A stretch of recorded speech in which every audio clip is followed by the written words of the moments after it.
Welcome to another episode of the Bomb Podcast, and today we have in studio with us a young actress and a singer and a songwriter as well, Daniah de Villiers, and she's been around. In 2013 she won the title Junior Grand Championship for acting in Hollywood.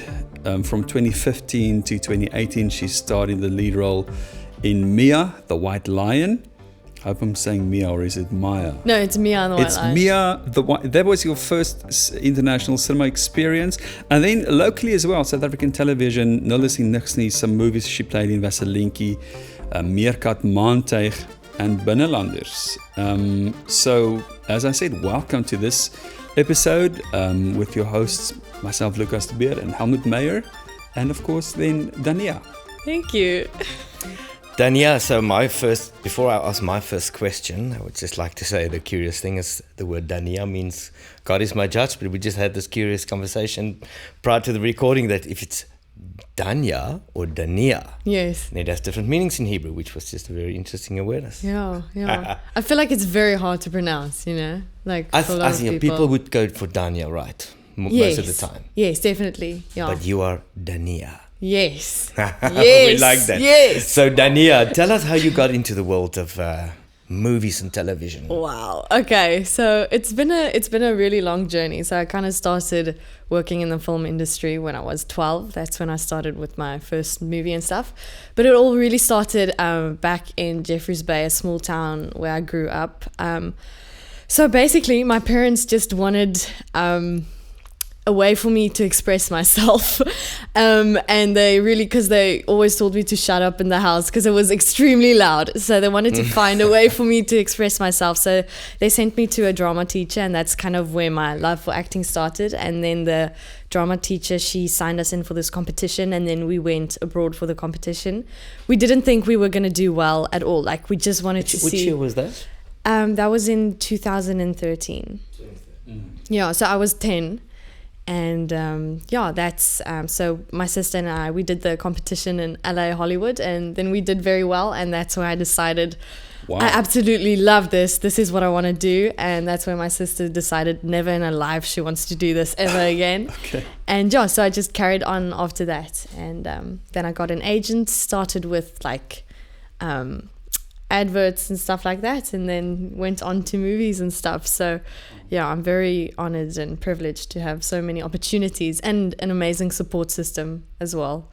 Yeah, it's been 8 years now already. I want to ask you about that support system a bit later, but so just to be clear then, has it always been your dream as a young person to become an actress, or was there something else that you perhaps had in mind?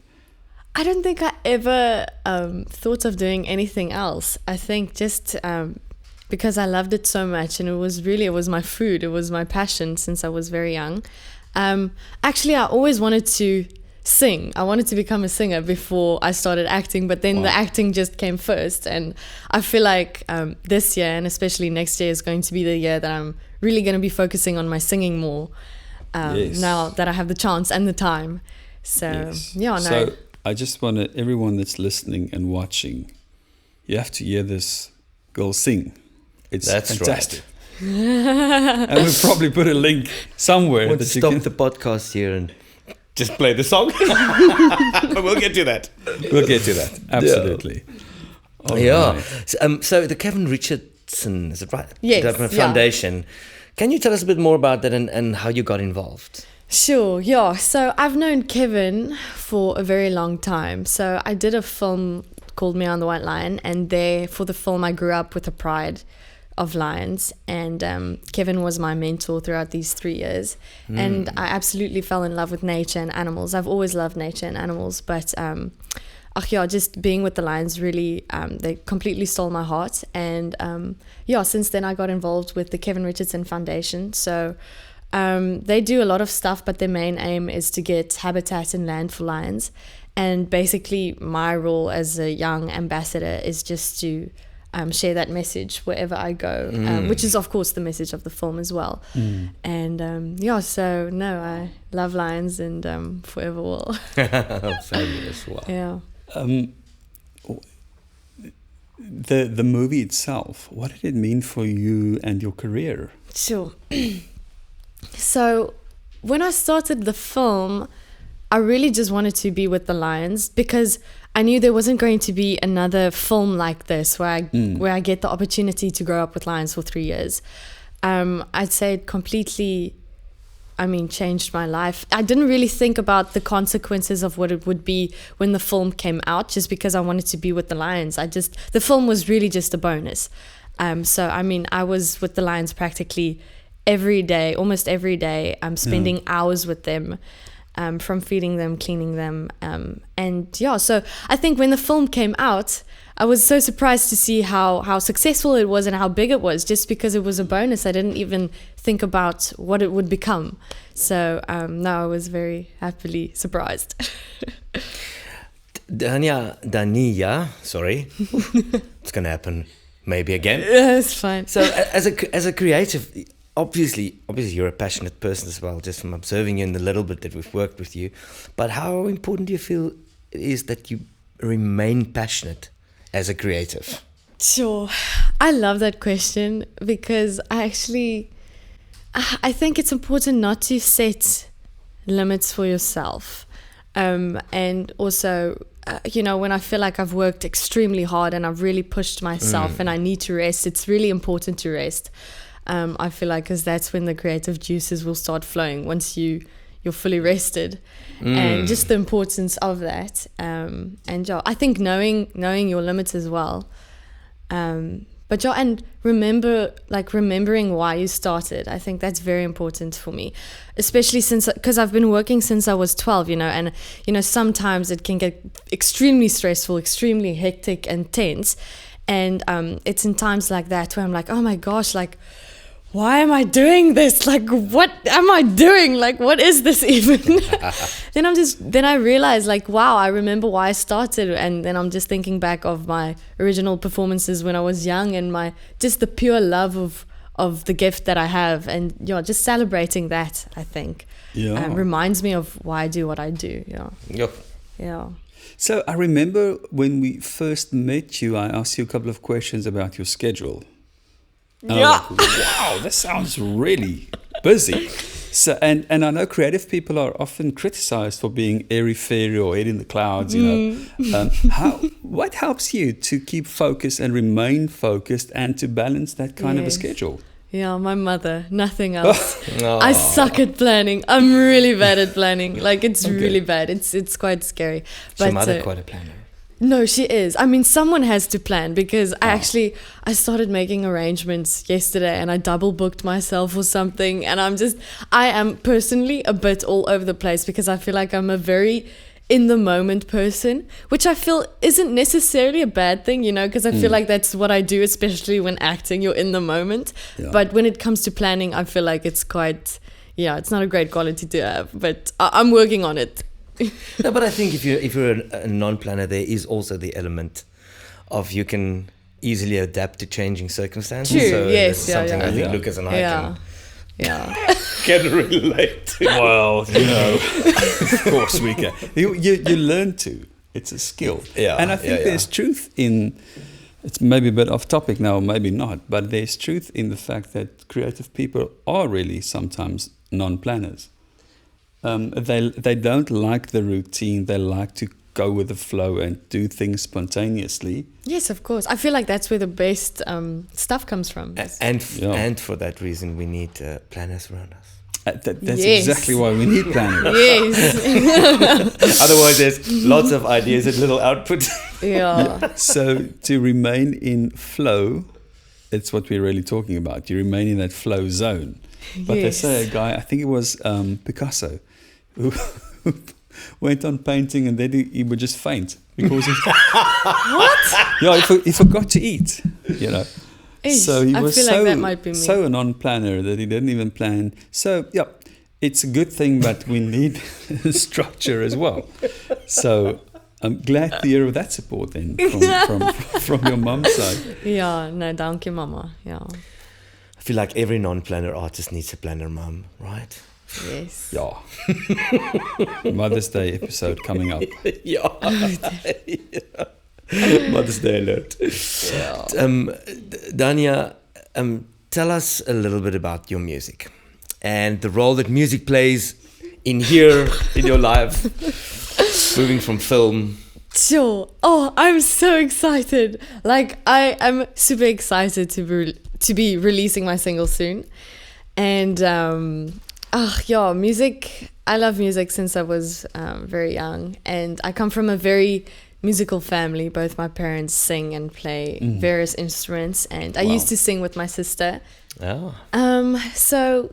It's always just been a part of my life. And I'm very happy to be able to finally share it.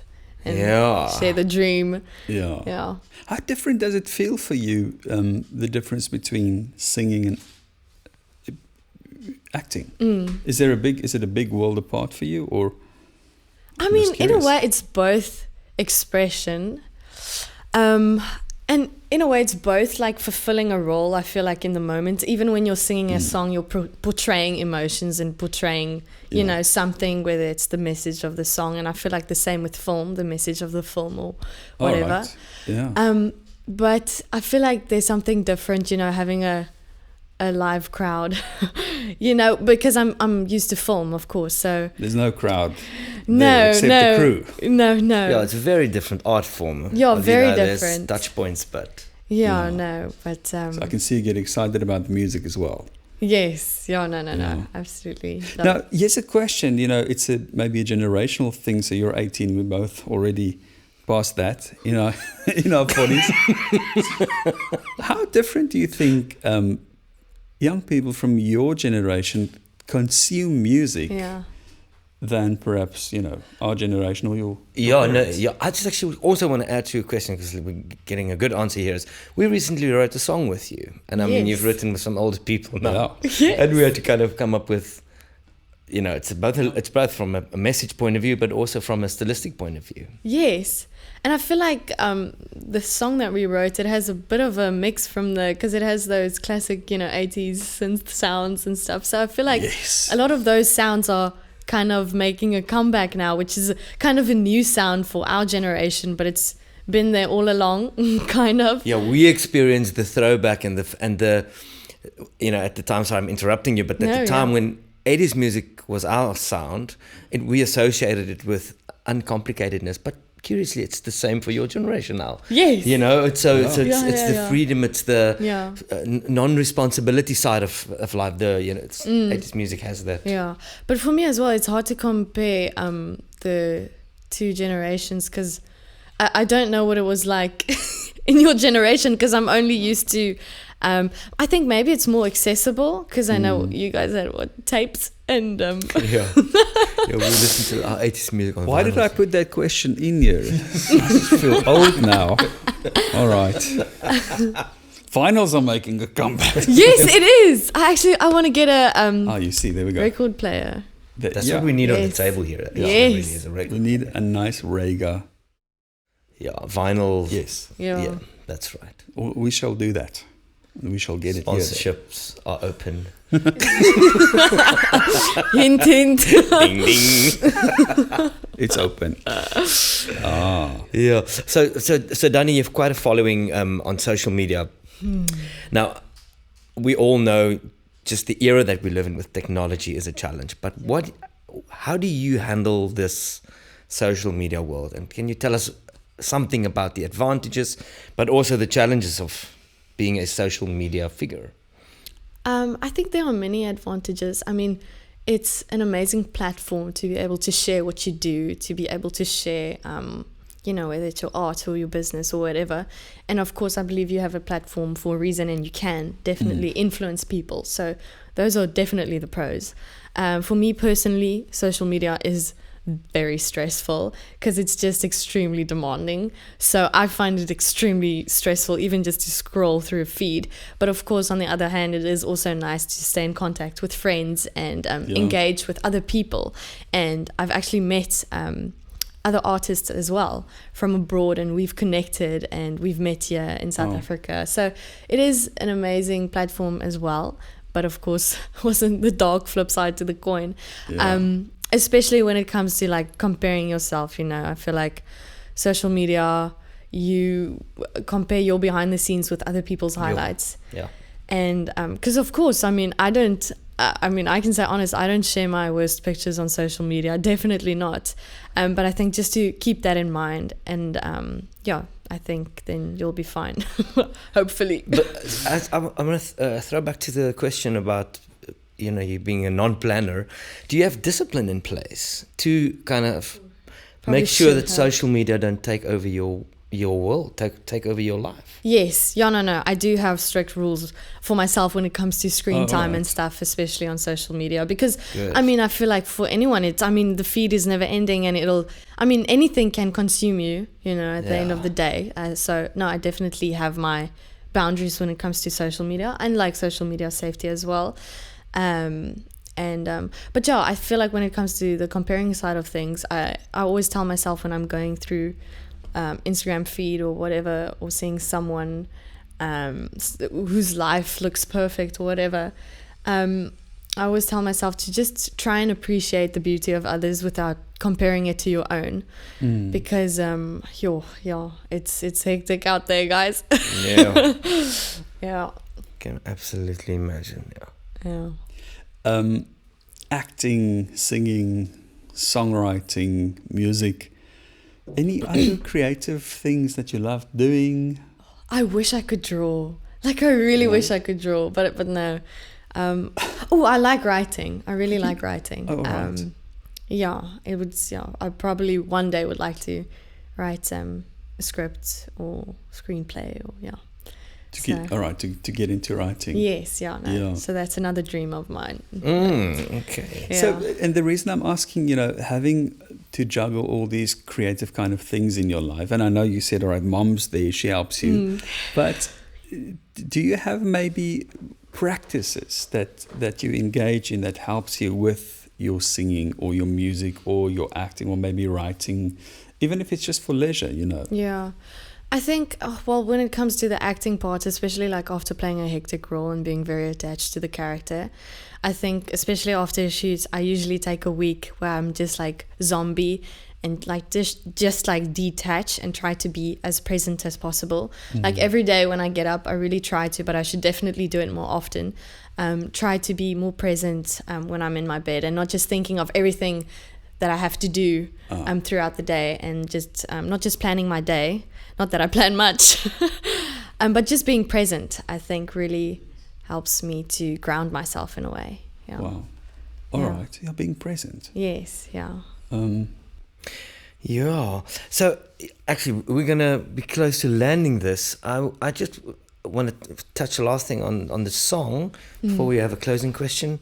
Something you want to tell the people what they can expect of the song? Well, probably the release of the song will, in some ways, probably coincide with this podcast.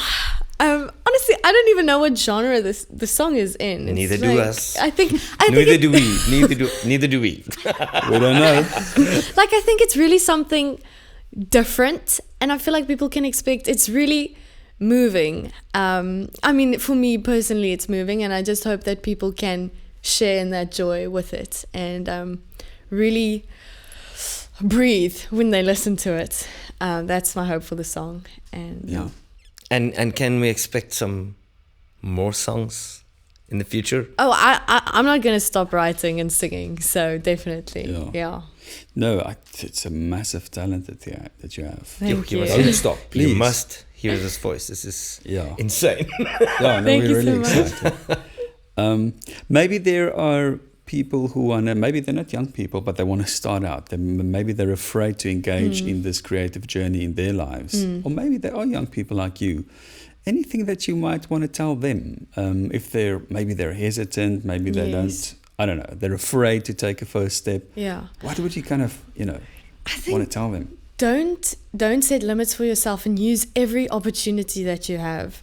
I honestly believe that's a very big reason why I'm constantly working in the industry as well, is because I really try to engage in every opportunity that I have. So, and my mother told me as well to prepare yourself and work hard and skill yourself in every way possible, so that when the right opportunity comes, you'll be ready, and you can really take advantage of that. So yeah, That's good stuff. Yeah.